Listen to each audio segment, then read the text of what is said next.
So much to talk about in music news this week. Sean Diddy Combs could be even in more trouble as he's now being investigated for a potential connection into the death of Tupac Shakur. And Taylor Swift is the richest female musician in the world. The richest one in the world. Plus, a sneak peek into the 2025 Grammys. Here with all the details and more is music journalist Emily Henskamp. Good morning to you. Hey, great to be here. This is the first time you and I have done this. It's very exciting. Oh. Okay, very important question. How much money does Taylor Swift have? Okay, so Forbes just did a reevaluation of her net worth. We're talking about $2.1 billion. We can credit this, of course, to the Eras Tour this year. She is the first time she was ever on the Forbes billionaire list, the annual list this year. So she has dethroned Rihanna, though Rihanna still holds the crown of richest female musician of all time because her peak evaluation was once $2.3 billion.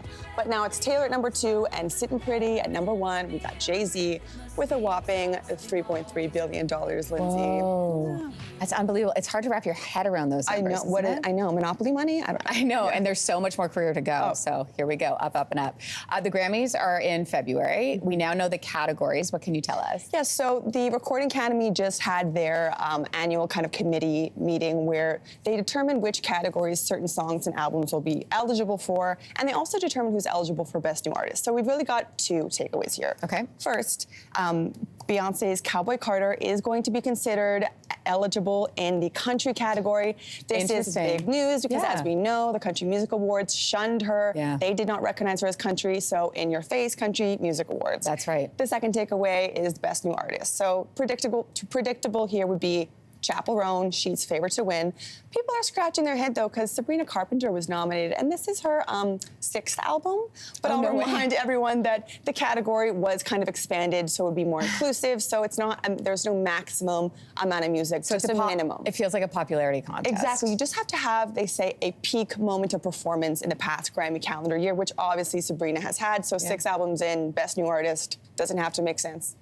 Okay, speaking of the Grammys, did I hear that Bryan is not going to be eligible because he didn't submit for anything for the Grammys? Exactly. So when people were analyzing all of this data, they couldn't help but notice of the thousands of ballots of artists, Bryan's name was missing. So he did have sources confirm he opted to not submit his music because he doesn't agree with the idea of music being competitive.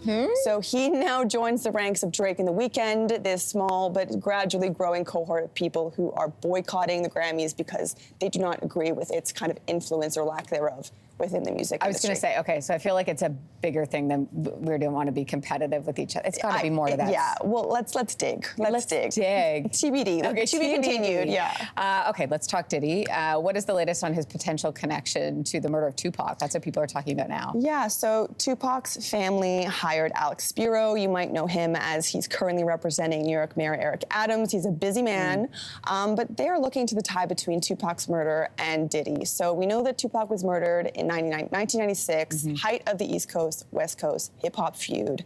This was an unsolved murder until just last year, where a Crips gang member was arrested and charged with the murder. That man claimed that Diddy offered him $1 million for the hit on Tupac.